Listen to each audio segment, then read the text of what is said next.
Preparing to live stream.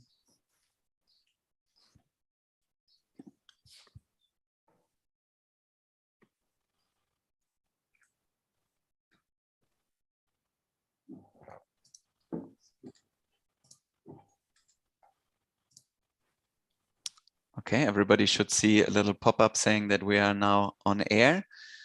So thank you everyone for coming along to today's Open Digital Health event with Dr. Paulina Bode-Ronek.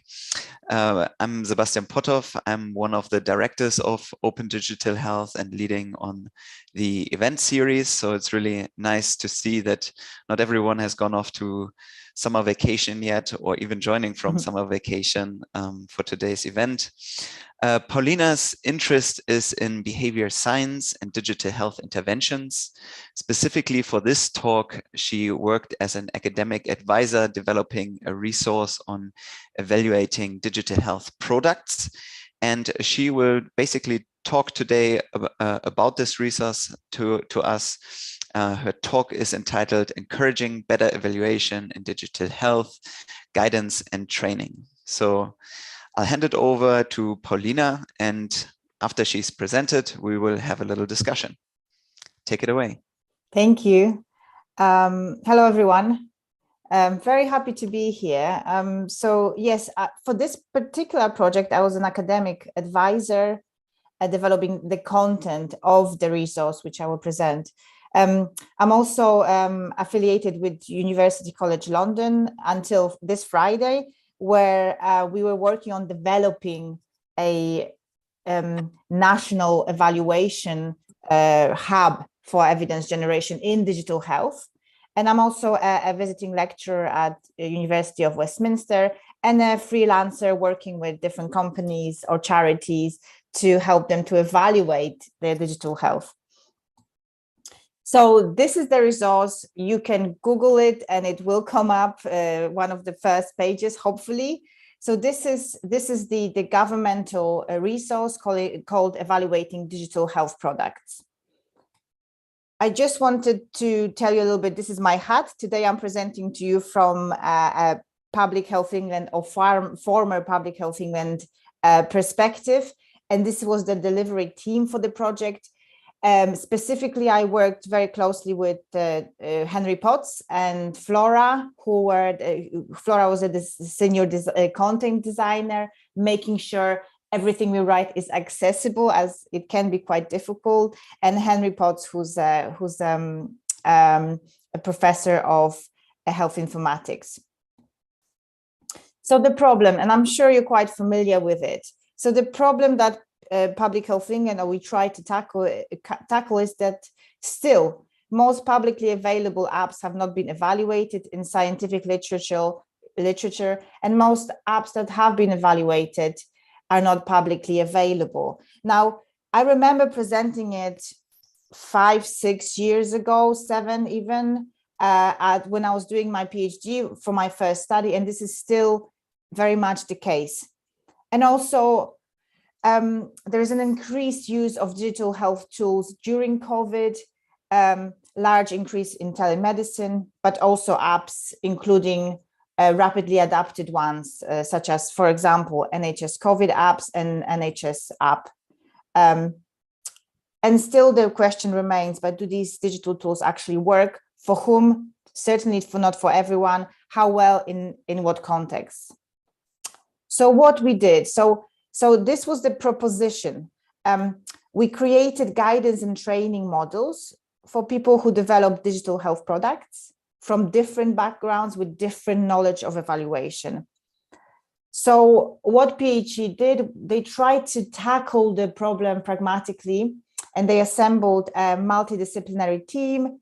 These were service designers, academics, public health professionals. And we used user-centered design, including qualitative research, a sort of discovery phase. If you look at governmental digital services or agile methodology, we looked at first the discovery of what are the users, what are the stakeholders, what do they need from an evaluation tool like that. And this is published, you can read about that, and this is the reference for the development of the tool. So from the discovery phase study, some sort of general findings that I wanted to share were that when it comes to more complex areas of evaluation, like data analysis, people were less expert. And we thought we developed something that's sort of a full resource, but actually we shifted the focus to signposting people to relevant help and facilitating conversation with experts. And also people tend to have particular knowledge of either public health evaluation methods or medical research, health research. For example, this kind of expertise tends to focus on randomized controlled trials or other comparative studies. And at the same time, UX, human-computer interaction, they might focus more on looking at user needs, ethnography, more qualitative research, but one has less knowledge in the other areas. So we concluded that an introductory guide fitted best with the user's level of expertise. So this is the guidance. First of all, it's a practical online guidance that's really, we try to be, as I mentioned, there was an extensive discovery phase, quite pragmatic. So this is how to conduct evaluation, where to get support, and also an in-depth explanation of different methods with digital health case studies. So, based on our understanding, sorry. Oh, what's happening? 1 second. Let me just, I think somebody unmuted themselves. Efrat, okay. Muted. You can go ahead. Sorry about that. Perfect. So this is sort of what I will talk about now is like my baby. I love this. So this was opportunity to write about different methods that can be used in digital health, and that's not necessarily obviously an RCT, which more academics are talking about to steer away, or what are the alternatives, more practical alternatives to RCTs.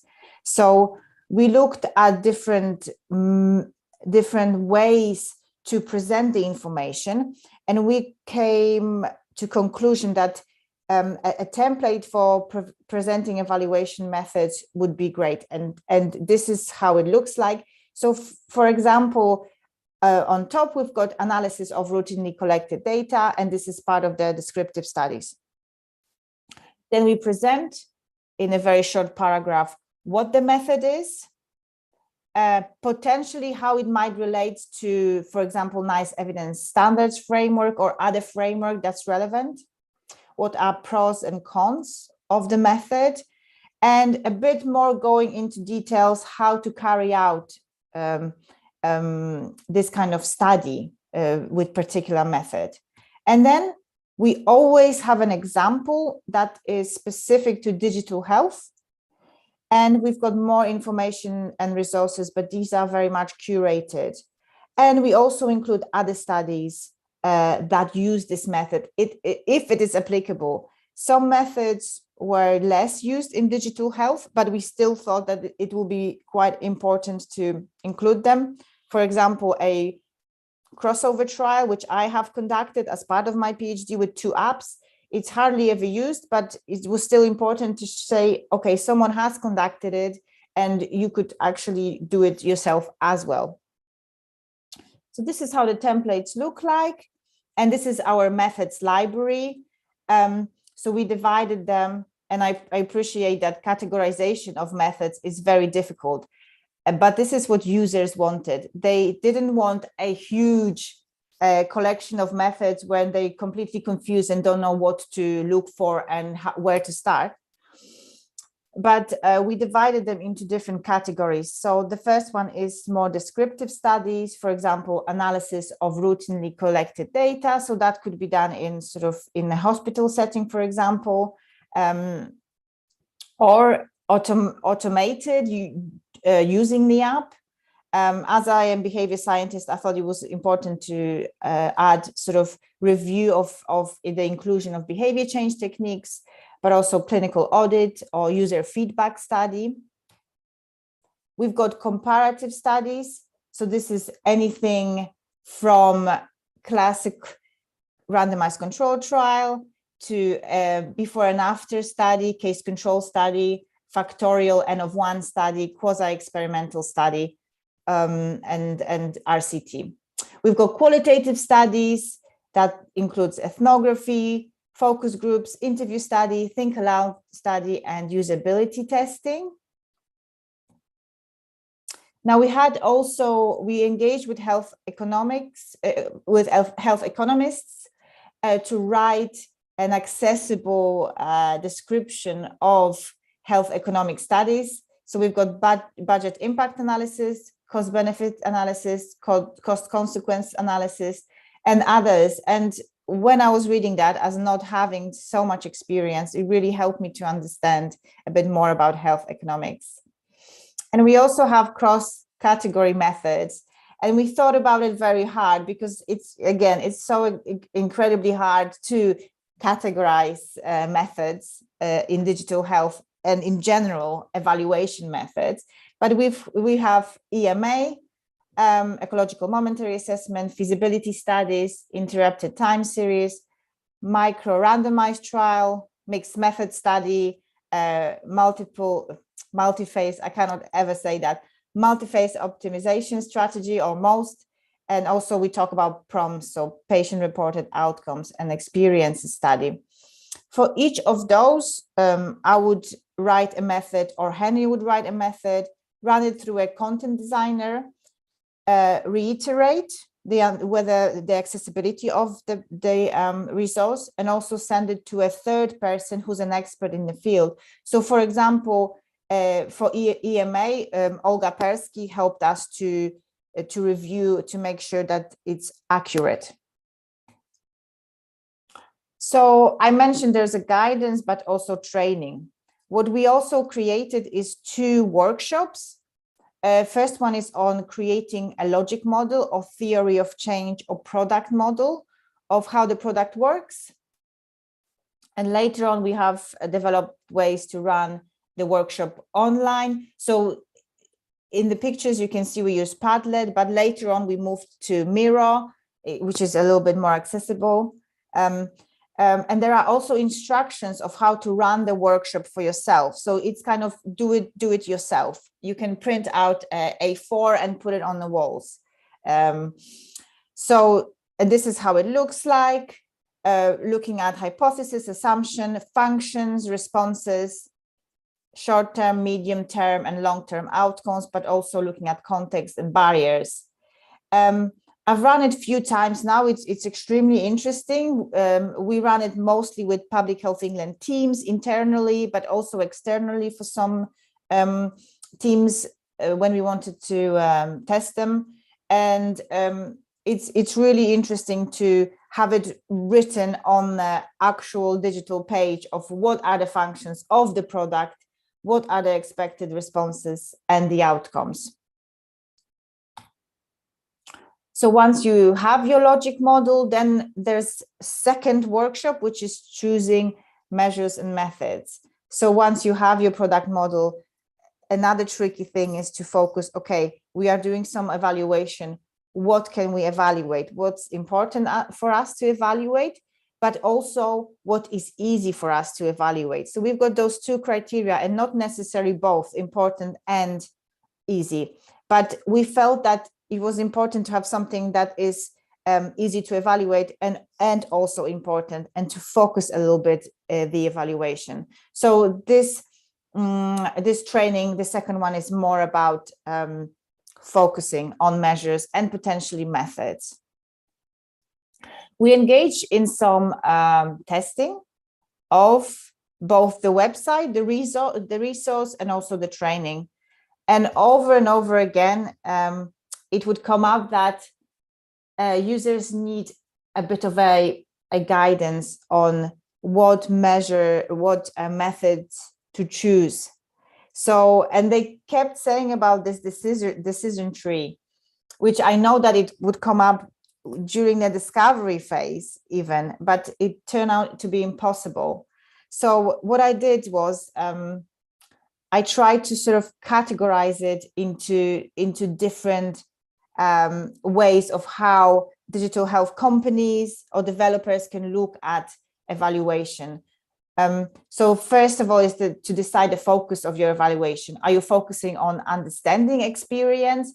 Are you focusing on effectiveness? Are you focusing on value for money? That will be health economics, or focusing on patient safety. So within the focus on effectiveness, this would be the quantitative studies, and I divided them into sort of experimental designs where you can randomize participants into different groups. And this wonderful world of quasi-experimental designs, where there are many to choose from, for example, and this is related to what the companies or charities or whoever is developing digital health can do. If they can randomize to different groups, but there is no appropriate comparison group. If you can randomize or use a comparison group, but if you cannot randomize or use a comparison group, for example, in case control study, but you can compare participants to before they use the product and after they use the product. So before and after study. It will be less rigorous. There's still value, as Henry Potts say, who's my mentor, any evaluation is better than no evaluation. And the third one is if you cannot use a comparison group and you have only done an after assessment, there's still value in that. So this is something I've written later on. So this is available. I've written a blog for MedCity for that. If anyone is interested, I can send you the link. So what's next? So as I mentioned, Public Health England, which was an executive agency of the Department of Health, no longer exists, but the resource will continue to be available for everyone. We tried to update it. For example, there was new NICE guidance for digital health that was published. So we are trying to update it. And the issue is that this is still a resource. This is a passive resource. You come in, you get the information you need. You must be a motivated user to use such a resource. And that's often tricky. And often, as I mentioned, it's hard to, for example, if we talk about analysis, specific analysis, let's face that it's not so easy to just learn statistics. I mean, this is a discipline in itself. So there are limitations to this resource. So it will not guide you through the whole journey if you are a developer that might have less experience in statistics or evaluation in general. And the second part, which is very interesting, that there is no regulatory pipeline to clarify what evaluation is needed. There's layers of complexities, especially if you want to get your product into the healthcare system. There are layers of complexity, ambiguity, but also different stakeholders might want different evaluation outcomes. So that's a tricky one. We couldn't possibly provide a resource where we say, okay, if you are this kind of product, you need this evaluation. If you are this kind of product, you need this evaluation. So what we are doing now is actually looking at developing a national digital health evidence generation hub. So this is a project I've been working on, led by Dr. Jean Ledger, and we are looking into barriers and enablers for developers to evaluate their digital health, and also if there was such a hub, how would it look like? So we look at different ways, for example, consultancy center, bespoke advice, tailored advice, media center, knowledge center, this kind of centers, and what would these centers look like? based on what the developers would tell us. So this is sort of another project that's finishing this Friday. So I'll stop here. Thank you. Over to you, Sebastian. Thank you very much, Paulina. Very interesting talk, very, very interesting stuff, and really useful guidance, it sounds like. I open it up for discussion at this point. If anybody would like to discuss any reflections, questions for Paulina, they can put their hand up or just unmute themselves or post a question in the chat. Well, if I may, I have a question. You mentioned something about a blog, so maybe it would be nice if you could share the link with us. And I'll find it straight away, of course. Okay. And also the link of that. You in one of the first slides, you had something about the website thing. Maybe I missed a link or something there as well. Oh yeah.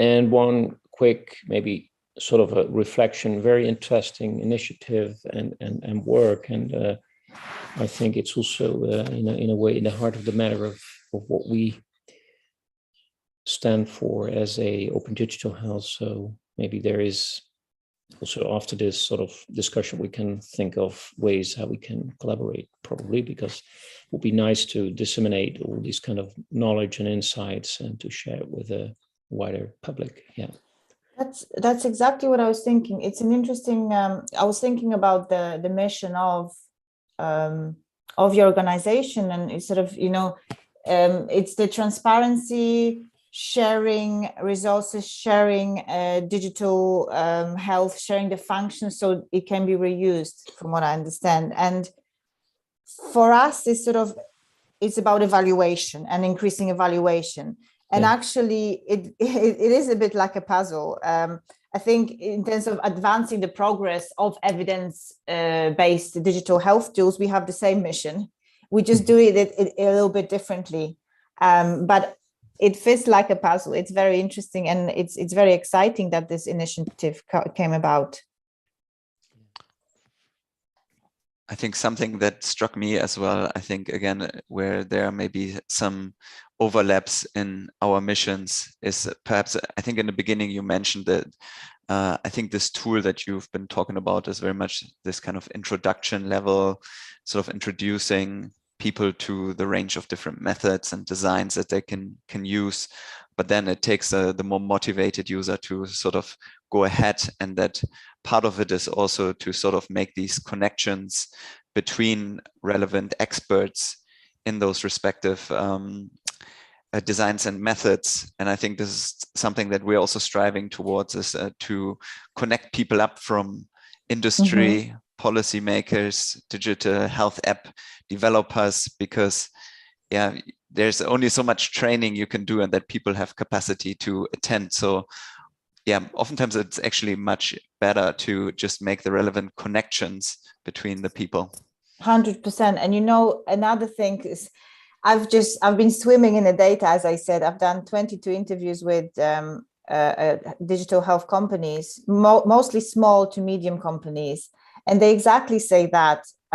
First of all, some of them would be happy to share their journey, say, this is what I've done, and this is how it worked, and this didn't work. So they want to give out what they've learned to the community, some of them, not all of them, of course. But also others say, we are paying a lot of money for experts to, help us evaluate. We're not so happy. We don't know where to go. We would love some guidance of connection and collaboration, and potentially actually sharing data. If they share anonymized data with a researcher who might be interested, can it be a reciprocal relationship? We sharing data, you're interested in it, but we also get something out of it. There's a lot in there, I think. Is that something, before I go to the questions in the chat, which I see are coming through, just a follow-up question on that. Is that something an idea that you are planning to take forward with this digital health evidence generator hub, this kind of idea of building some of these collaborations on fostering that? Yes, exactly. I'll be very transparent. This was a grant that's just finished, and we don't have any more funding. So what we do is trying to apply for further funding to actually develop something. University of Westminster picked up our collaborators on that, and they're developing a website which is around those centers. But it's a website. There is no connection at the moment. You really need to build a community, and I'm sure you know that already. You need some resources, and you need you need active engagement, right? So we don't have any of the function, but this definitely came as a strong factor that companies want, actually. Yeah. Collaboration, partnerships. That would be very interesting to see how you take it forward. Mm-hmm. I have some questions coming here through the chat. The first question is by Samuel Neiman. Very interesting talk. Thank you. A great resource. Have you any feedback on the guidance, how much it has been used, or feedback from those that have used it? I wonder how widely this guidance has been publicized. Mm-hmm. Good question. That is a very good question. Yes. Last question, how widely this guidance have been publicized? I am a little bit disappointed, I feel. And this is, at the stage where we were finishing the resource, Public Health England has been in the process of being dismantled. Without going into details, I do not recommend a restructuring of an organization. It's a very bad idea, but that's, I guess, the politics. Anyway, so everything got a little bit lost. We were supposed to have a big launch or some kind of launch, including marketing of PHE, but actually that didn't happen so well. We are screening visits to the website, and they're increasing steadily. We had some feedback on it, and the feedback is sort of around, it's a great resource, I still need more help. It helps me to choose some of the methods. It helps me to choose to think of what I should evaluate. It is a great resource, and some say it's not enough to get me through the evaluation, or it's not enough to help me to decide what to do exactly. But one example, one case study was that the resource was used to think about different qualitative and quantitative methods. And then they got in touch with me, and I helped them to focus their proposal for a study, which they then advertised for, for external company to bid for. So, so this helped them, but I'm reluctant to say that this resource will help you to do your evaluation from beginning to the end. And that was the feedback. Yeah, that's very clear. And I think from the mission that you had and the assignment that you were given, that was not the task, it was the beginning of such a resource, an introductory tool. And it sounds like you need to build further on that in order to really make the impact that you are hoping for. So, but it does sound like a really great starting point. And if you can then follow up and actually make some of those connections, if it's a starting point for people, that helps them to go further, that sounds like a really good idea. Community, yes, I absolutely agree with you. So we have another question here from Jay, who says, it's a great toolkit. You mentioned you are currently looking into the barriers and facilitators to evaluation experienced by developers. Can you share any insights from that? Oh, goodness me. It's a preliminary data, and I would love to share it later because I'm swimming in it, and it's so interesting. Let me summarize the main things. Huge issue is, so there's three types of sort of findings I look at in terms of genera of different issues. The first one is to do with digital health companies themselves. They often have beliefs about evaluations, and I ran a webinar as part of the Evaluating Digital Health about those busting those myths around evaluation, which maybe I'll share as well. Maybe you guys will be interested. But these are about sort of evaluation is very, very difficult. It must be very difficult and time consuming, which is obviously the case, but it doesn't have to be. Evaluation is only needed if you want to get your product into the NHS. And there were others. There were about 4 of them. Oh, one of them was you don't need to evaluate if you have a wellness app, things like that. So, and so the motivation to evaluate differs very much across different functions of digital health. I believe there's no such thing as digital health. When I spoke to companies, each of them is completely different with different functionalities. So this will depend what way, how you could evaluate, how much resources you need to put into evaluation, and what you need. So that's the first thing. So there's motivators within the companies that are very, very different for each developer in terms of evaluation. Great issues with resources. I mean, the priority is to stay afloat. The priority is to have the product tomorrow and to be able to develop. Evaluation might not be the most important thing. One of the greatest quotes was, investors, they need a good story. They don't need statistics. That's just one sort of example. But on another spectrum, starting evaluation from beginning is so important. It seems like be the process that really facilitates, but to be able to start sort of built-in evaluation as you develop the product, you need already some knowledge, right, and skills of evaluation. But this seems to be help automate the process of gathering the data, things like that. So this is sort of processes within digital health company.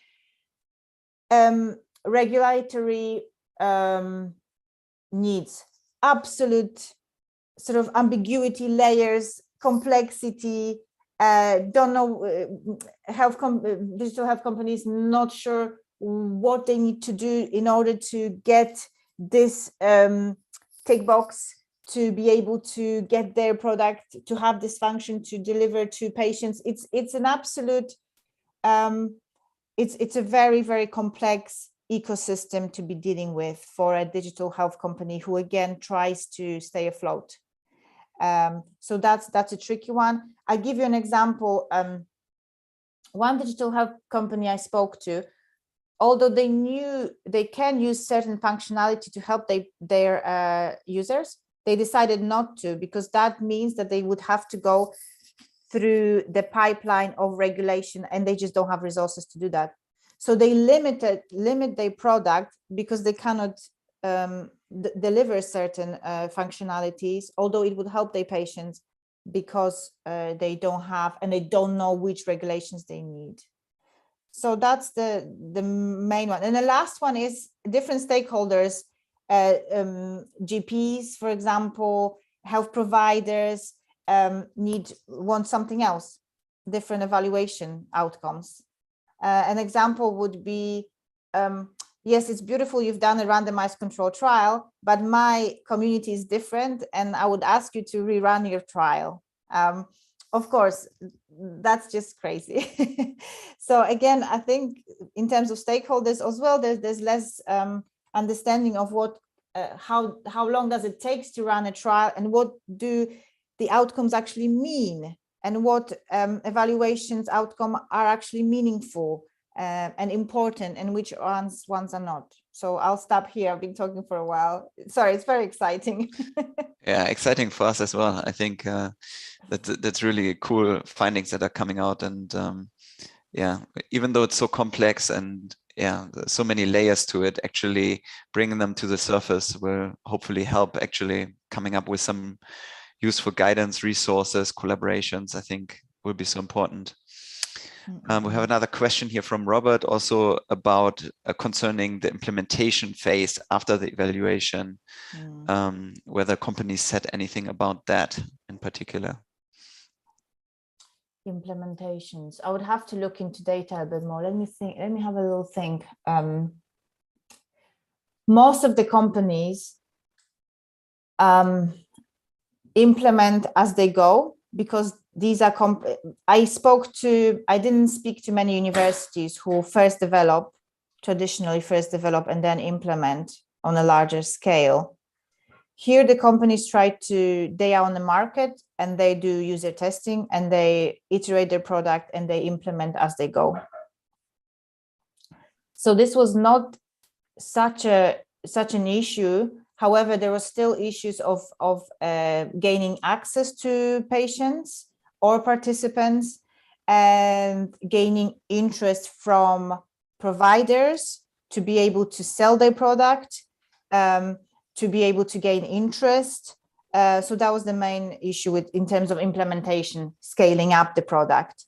But as far as I'm concerned, I haven't spoken to a university who first develops in a silo as we used to do, and then wants to implement it into the world. It is very much pragmatic evaluation we talk about here. I think that hopefully answers that question from my own work also on implementing digital interventions. Mm-hmm. It mirrors very much what you're saying in terms of usually organizations or companies, they implement as they go. They work off the basis of what worked well in the past or what others have done that Mm-hmm. works well. Mm-hmm. But there we're definitely also seeing some advances being made with organizations working together with implementation science experts to see actually that this implementation phase is also something like the evaluation, that it can have some structure, it can have some guidance attached to it. And actually you might see some more successes if you do it in a more pre-planned or guided way. That's a very good point. That's something we don't address, implementation science in the results. That's a very good point. Yeah, interesting. Okay, there's many questions coming through here today. That's great. There's a couple of questions here from Efrat asking, how different is digital evaluation from a regular evaluation of an intervention? That's the first question. And then the second one, I don't know if it relates, but are the users behaviorally trained or technologically trained? Okay. Mm-hmm. Mm-hmm. Maybe you start with the first one. Mm-hmm. How different is it from a regular evaluation, would you say? Let me think about the data. Actually, so one of the barriers I didn't talk about that would come up from those 22 SMEs interviews were, yes, research is hard to do. Like that's just, it's not going to be easy either way. And there were certain things that were applicable to research in general. So evaluation of, let's say, if that's what you mean by regular evaluation, getting your participants, getting representative participants, data collection, engagement. And then there were some of them specific to digital health. And one that I wanted to mention is a lot of the digital health is opt-in services, right? We rely on participants to join, engage, and show outcomes. That would be the perfect evaluation. And a lot of these outcomes are hard to actually show effects. Some of them are quite subtle. Do they matter? It certainly does matter if you look at your logic model to measure the right things you need to measure, not to try to show a result when there is none, but also choose wisely your outcomes for evaluation to show if there is a result of your service or your solution, your digital solution, that it works. For example, let's say I have a website that helps user manage their long-term condition, right? And within that website, I have some people sharing experiences of their condition. So peer-to-peer learning. That's very hard to evaluate, actually, whether that works and how over time, pre-post, how do I do that? So that's those issues, sort of pragmatic issues within the companies to do. So I think to sum up, yes, there are certain things that are similar to all evaluations and specific one. specifically digital health. And I'm sure if we go around the digital room, you guys would add some, for example, that, you know, the product is constantly changing and things like that. What are we actually evaluating? Are we evaluating the whole package as an intervention or different functionalities? That's the decision we have to make as well. Yeah, I hope that helps to answer the question. Yeah, I think it was a good question. And The second one, behavioral train or technology train. We were purposely sampling different companies that do not have much experience in evaluation, and it was such a variety of people, developers, technologically trained, clinicians. There were no behavior scientists at all, actually. They would have some collaborations sometimes with behavior scientists, but not so much. But it's mainly developers that are clinically trained, I would say, many of them, not necessarily clinically trained.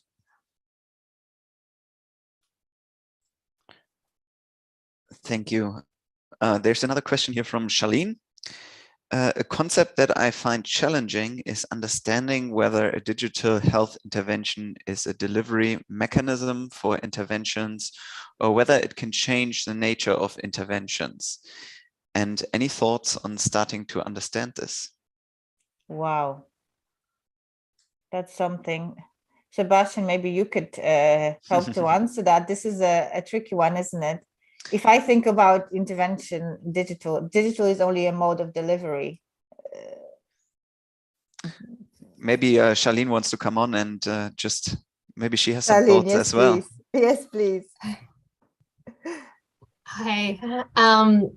Yeah, so I've done a couple of systematic literature reviews where I've looked at the evidence around digital health interventions. And when I'm really thinking about sort of the efficacy or the results that they're looking at, really distinguishing if, like, because the intervention's not exactly the same. It's not just the mode of delivery that changes. There's usually nuances that sort of shift with that delivery mechanism.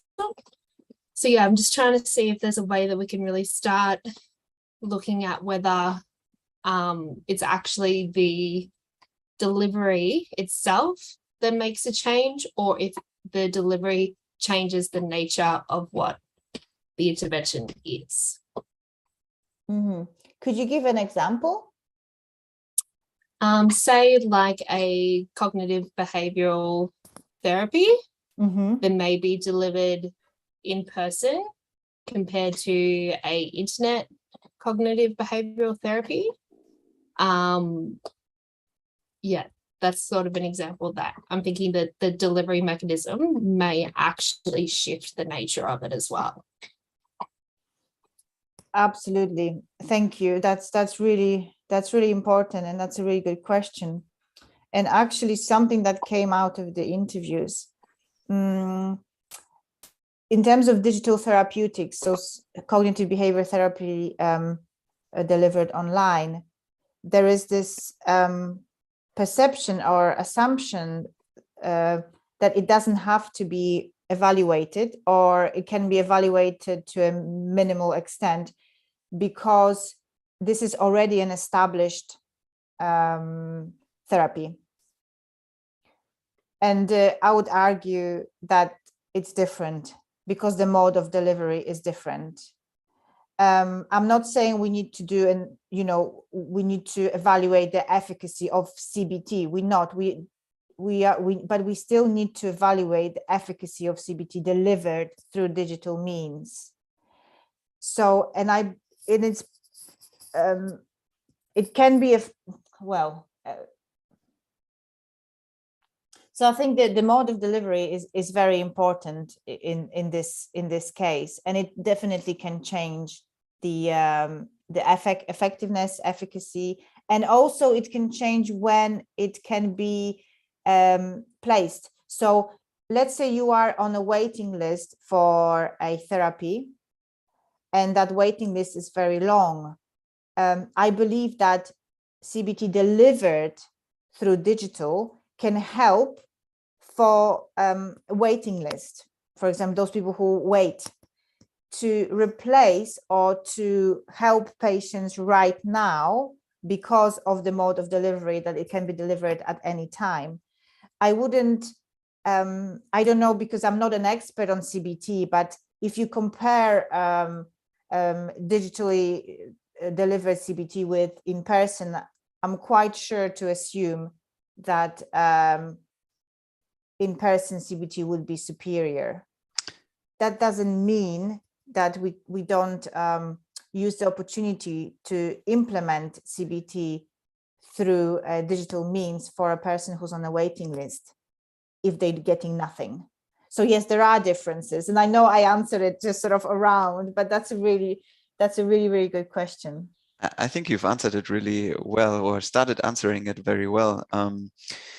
Actually, the last couple of presentations that we had, they were a little bit about this idea, and I think of it myself a lot, like when we first started kind of translating CBT and other things on an online platform, we sort of did it in a way that we give them everything in one go, right? Digital media is such an opportunity. Now we can finally deliver everything at one time. They can do cognitive restructuring, behavioral experimentation, all of these things, but we didn't really consider that it might actually be overwhelming people. It's fascinating, yeah. Yeah, and so I think the last couple of talks, it was about just-in-time intervention, and Amit Baumel last time talked about these micro interventions. So actually just delivering very specific components of a therapy or an intervention when people actually need them. So, and it related very much also to this issue of engagement. That if you just give everything at once, people feel overwhelmed. They might have a look around for a couple of days and then they usually disengage. So, and then of course that also connects, and I think Amit talked about it. We have a recording if you want to watch it back. Will do. How it relates to evaluation, in a sense that a lot of the evaluations that we've seen, and if you look at evidence supporting some of the digital tools offered by NHS, is these kind of traditional randomized controlled trials. And of course, those might not be the most useful designs when it comes to unpicking some of those nuances of delivery. So that's just another thing. And it's good to see that you, in your guidance, are also talking about some of these more novel and innovative designs. Absolutely. I think Robert wants to come in here. Yeah, so very interesting discussion. And I think, well, a long time ago, I also did a bit of work in a clinical field as a clinician, and I got a training in that. I can see that having people face-to-face in a session, you can sort of personalize your CBT. You have a conversation about the whole context in which certain events happens, and you can sort of have a real discussion with the patients and come up with solutions or challenges you give them to do some homework, for example. And that's quite different, I think, from a digital health intervention. So we did also some work in that area, and I do think, yeah, well, you give people the opportunity to work with some homework stuff, but indeed there has to be a lot of guidance and engagement involved there to make it useful for people. And they may disengage very easily, what we also saw. I think on the other hand, it also has huge potential because it's there all the time, and you can also share it with, for example, monitoring data through watches and stuff. So what you didn't have in the old days, so to say, with face-to-face therapy, that is to monitor behavior of people throughout time, you have the advantage here to do that. And in the end, I think there is, I would be in favor to sort of share the digital tools also with some face-to-face contact with therapists. So I think that will, in the end, it would increase the efficacy of the therapy when you add the digital tools, and it will make the digital tools better when there's also a human interactor involved. Yeah. Well, some thoughts. I can confirm that that's also the case, that the person-supported ICBT interventions, I think the evidence is showing that indeed those are slightly more effective than the standalone ICBT, so internet-based CBT. And I think they are recommended for mild to moderate depression. I think when it comes to more severe cases, in person is still the preferred approach. And I think the bottom line for me always has been sort of, it's not an approach for everybody, right? Like there are people who will struggle, who are in a crisis, who just want to talk to somebody, who needs some urgent support. Some people who just don't like digital media. They just don't have the literacy for it. And they would just want to talk to somebody. And for them, it might just not be the right thing. But then again, there are other people for them it's ideal. People who perhaps are in rural areas, who are shy to go to the psychologist, and all of those kind of things. And I think you already talked about that as well. And it's not the point to replace, right? To replace the NHS is the point of actually reducing the waiting list. So if those people who can join online and get some meaningful results, then they can, those people who really need it, the face-to-face, can access it earlier. So it's that's really important.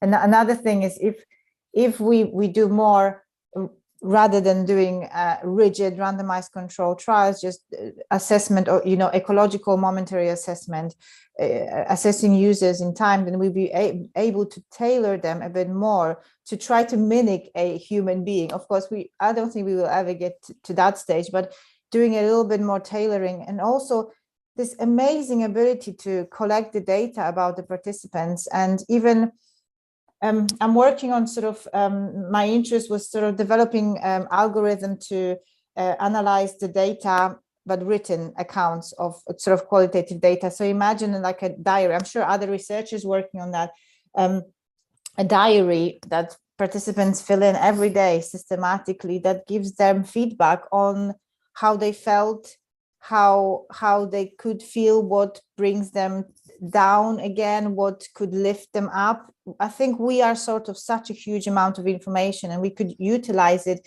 in a way using digital tool that really can help us to get better in terms of anxiety, depression, or general well-being, I think. And digital enable is so well through feedback, through meaningful feedback, through monitoring, through gathering information. Yeah, I like also the idea you mentioned about the waiting lists. I think this is a good point, that people get sort of at a stage that they get more motivated and they will do some sort of therapy stuff. And we also saw in a study we did ourselves with an app who was helping out cancer patients, or I have to say patients with cancer, with an app to work on their fatigue, that loads of those people were not seeking for help earlier on, and in fact were learning that they had a sort of a problem which was a real problem for them, but they never thought that there was a solution for it. So it also sort of opens people's view on their problems and possible solutions. So it might also be a nicely stepping stone thingy where maybe the app is enough, but for other people it opens their ideas about their problems and what can be done about it, and maybe they're more motivated then also to go to a therapist. Yeah, that's really interesting. We talk about motivation as a dichotomous thing. You're either motivated or not motivated, and we used to the stages of change model used to be more sort of use the pre-contemplation, the contemplation, and that's where that's what you're talking about a little bit. Yeah, interesting. We have a few more minutes if anybody else wanted to get a word in or ask a question. There would be probably time for one more. Don't be shy. I have another one if that's okay. Yeah. I guess what are your thoughts around sort of some other evaluation, I guess, aspects, particularly around looking at sort of if the intervention is appropriate or like culturally appropriate or literacy level sort of appropriate, evaluating that component? I know a little bit about digital literacy or health literacy. And what I've done before is assess a set of digital tools and see what the content is. I must say the assessment is quite archaic. It's more for a website, static websites rather than interventions. But that's the only, I've forgotten the name of it, but if you get in touch, I can definitely send it to you. But this is quite, quite old. And actually, when I was doing my PhD, I tried to find just the perfect tool to assess people's digital literacy. And I found it extremely hard, to the point I just added some questions that I just designed myself. In terms of the culture, I don't have an expertise, and actually we don't talk about this. We talk about if you adapt an intervention, you should really do user research in another population, because you cannot assume that the users are the same. But that's as far as we go in terms of ethnographic studies or doing some qualitative inquiries. But yes, that's where my knowledge, I think, finishes on the on adapting culture or adapting intervention to different cultures. Yeah. Nice. Thank you. Thank you, Charlene. And thank you, everyone, for contributing to the discussions. Huge thank you to Paulina for sharing her work. Very fascinating. And I hope you stay in touch with us about your ongoing adventures into this field. And if you could definitely share with us, you can email me some of the links that you've been talking about, maybe to also the publications on the development of the evaluation toolkit. I think people would really enjoy that. All of that, and then also the recording of today's presentation, we will make it available on the website, and then everybody can also share it. I'm sure that it's really useful resource for everyone. So thanks again. Thank you. It's a great resource. I started looking at the webinars I missed, and I try not to miss another one, but they are really, really fascinating. Thank you for having me. It was great to talk. Thank you. Okay, thank you very much. And thanks everyone for coming along, and see you for the next one, hopefully. Thank you. Thank you. Thank you.